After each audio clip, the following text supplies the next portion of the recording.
Hello everyone, it's Richard Lewis here again with another video. Today, I thought we'd have a little bit of fun. It's been a rough few days for everyone. I think levity is required. I've been covering some pretty heavy stories.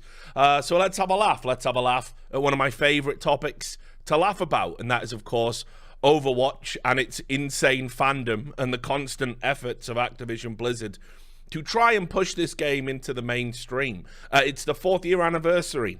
Just flown by. It's been, every minute of it's been incredible for me. And as a result, we're starting to see the old press offensive come out from Activision Blizzard, where they leverage their friends in the media to kind of like, you know, hey everyone, remember this game? Yeah, it's brilliant. Yeah, awesome. So the first thing I noticed as part of this big 4-year rollout, all the celebrations, was over at IGN, there's a guy called Simon Cardy, and he is apparently a big Overwatch fan, a very big Overwatch fan. And for its 4th year anniversary, he decided to re-review the game. I understand it wasn't always the practice when I was growing up. Remember, I'm a boomer, to sort of go back and re-review games. But with online games and games as a service and games that are constantly updated, I think a revisit is perfectly fine from time to time. Overwatch has certainly changed and isn't necessarily the same game it was in 2016 at launch. Probably worse, honestly, but whatever. And he went and re-reviewed it, and that's perfectly fine, I guess. What's a little bit weird is he gave it a 10 out of 10. A perfect 10. 10 out of 10 for Overwatch in 2020. Now, I know we all like to joke about IGN, because IGN are indeed a joke. You know, we all know that if you don't get a 7 or more on IGN, you must have done something incredibly wrong, because that's pretty much the fucking scale it runs from, 7 to 10. But just to give you an idea of the kind of company this puts Overwatch in, Red Dead Redemption 2, that's a 10. God of War, that's a 10. Super Mario Odyssey, that's a 10. Undertale, that's a 10. It's a 5 for me because of the fan base. Breath of the Wild, that's a 10. Grand Theft Auto 5, that's a 10.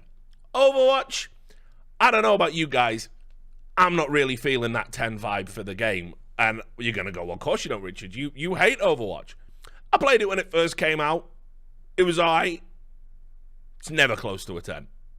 Now, obviously, you can imagine the fucking memes that have been generated off the back of IGN, of all publications, giving Overwatch a 10 out of 10 in 2020 in a re-review. They put up a video on their YouTube channel at the time of recording this. It's got 6.1k likes, thumbs up, good job. So you're like, oh, well, people must agree. Yeah, 4.6k dislike. Not really all that surprising, by the way, when you listen to shit like this. From its now cherished characters, expertly crafted maps, and outstanding sound design, it's a masterpiece of competitive gameplay. Most importantly of all though, it's never stopped being ridiculously fun after all these years. All of these factors combine to make Overwatch a singularly special shooter, and one that I would recommend to anyone without hesitation. But what made me laugh even more was when I went over to the competitive Overwatch subreddit where this 10 out of 10 review got posted, because, as we know, Reddit creates echo chambers. There is none more repugnant than the Overwatch echo chambers. They all have to sit around and go, yeah, the game's great, isn't it? Yeah, everything's fine, isn't it? Is someone saying it's not fine? Well, they're wrong, they're wrong. Everything's fine. It's the best game ever, 10 out of 10, perfect. Yeah, love it, love it, love it, love it. They just have to live in that bubble. Let me read you the comment that just is the cherry on the cake. I absolutely was buckled. I mean, literally, I was laughing so hard when I read this. I hope you feel the same. It was kind of interesting to see another perspective, said the echo chamber. This guy seems to know a good deal about Overwatch. He was at least aware enough to know about double shield meta, and he was pretty optimistic. He said the game was still fun for him at a basic level, meaning the game can still attract new players and casuals who then can be turned into competitive ones. I don't know how to say this, it just seemed refreshing to hear this kind of take. I needed this. I really needed this. What's happened recently has caused me to become pretty jaded on Overwatch, and it's made me lose sight of why I fell in love with this game in the first place. Hearing all this, it made me remember how fun this game really is, the time I put into it, how unique and beautiful it is. Thanks, IGN. So it worked on at least one person. I mean, look, as it happened, that entire subreddit, all the comments are on kind of par and are similarly hilarious.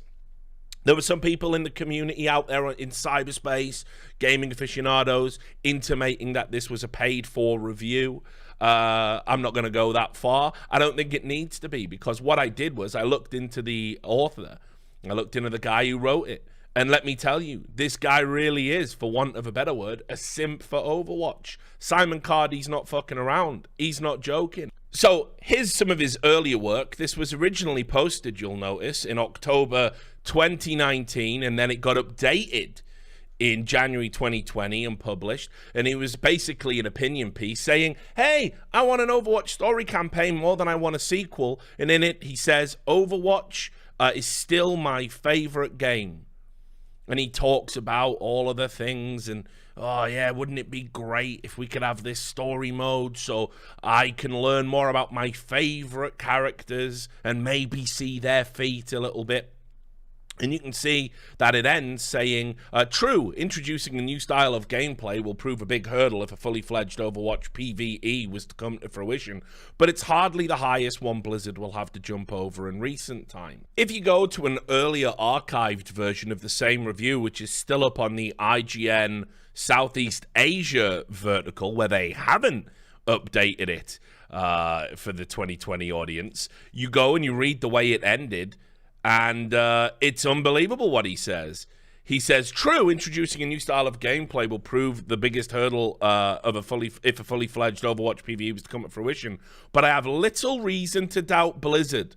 After all, the company hasn't let me down yet. Activision Blizzard haven't let you down yet. The company that has generated almost exclusively negative headlines. That was 2019. They've been fucking up for how long? And they've never let you down? Not once? Fuck me. What an absolute shill. That's one of the most ridiculous things. No wonder they updated it. It's absolutely embarrassing to stand by that. Now, in addition to IGN trotting out this 10 out of 10 review and rightfully getting all of this mockery for it, also you will know that Overwatch has been on TV.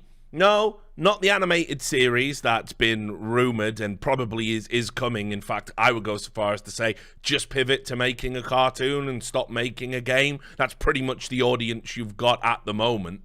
But no, they were on American Dad. I'm sure you've seen the Seth MacFarlane cartoon comedy over on the Fox network, kind of a spin-off or sequel or whatever the fuck you want to call it to Family Guy.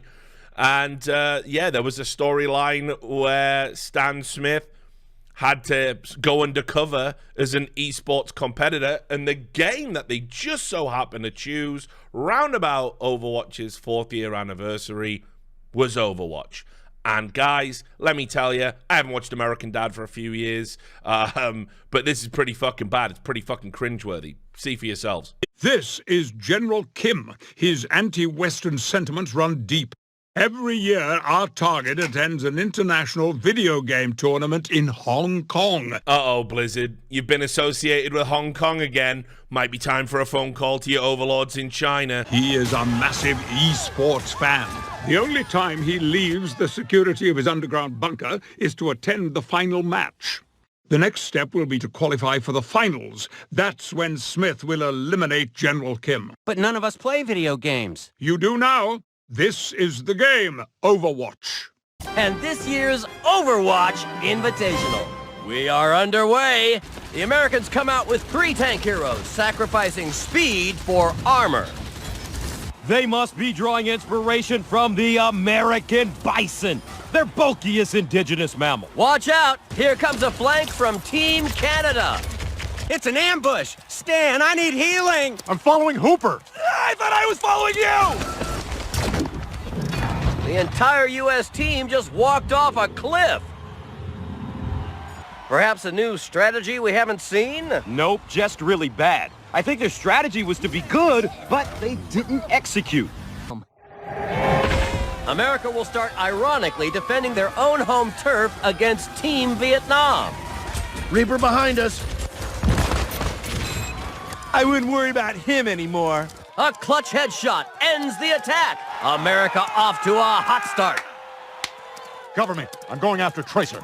No, you're splitting focus. I need healing. They're stacking ultimates! I'm dead. I'm dead. And down goes Gorilla Anita Smith. Hold on, son. But what's this? Stan Loves Ham is bringing Gorilla Anita Smith back to life. Incredible focus! Like when a friend gives you an Adderall and you read about whales for 3 weeks straight. Easter Sunday. Stan Loves Ham is resurrecting Gorilla Anita Smith like, Christ, I'm blanking here. I've heard about fathers giving life to sons, but this is ridiculous. I love you, Ward. It's over. America advances. That gameplay, though.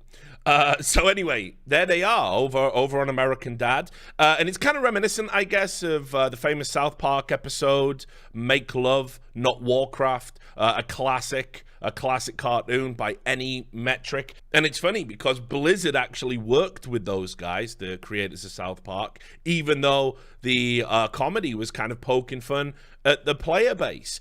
These days, I'm pretty sure the average Blizzard employee would say that South Park's an alt-right gateway or something ridiculous. So yeah, I just wanted to share this. It made me laugh. I think this continual attempt by Activision Blizzard to try and push Overwatch into the cultural zeitgeist, into the discussion in a really unnatural fashion is just hilarious. You go in a toy stores and there's Overwatch Lego on the shelves or Nerf guns. They've released a cookbook. They're releasing a cartoon. They're in shows. It's ridiculous. The game's not that fucking popular. You're fooling nobody. So anyway, there you go. Happy anniversary, Overwatch, from me, Richard Lewis. So there you have it. That was today's video. As I said, a bit of fun. I'm sure I'll get lots of hate for it when it's inevitably posted on social media. Who really gives a fuck? I've got the support of you guys. Thanks so much for subscribing to the channel. We've had huge growth lately, as I keep saying. It really means a lot to me. If you want to poke some fun at Overwatch 2, you can do it in the comments down below. Until next video, take care.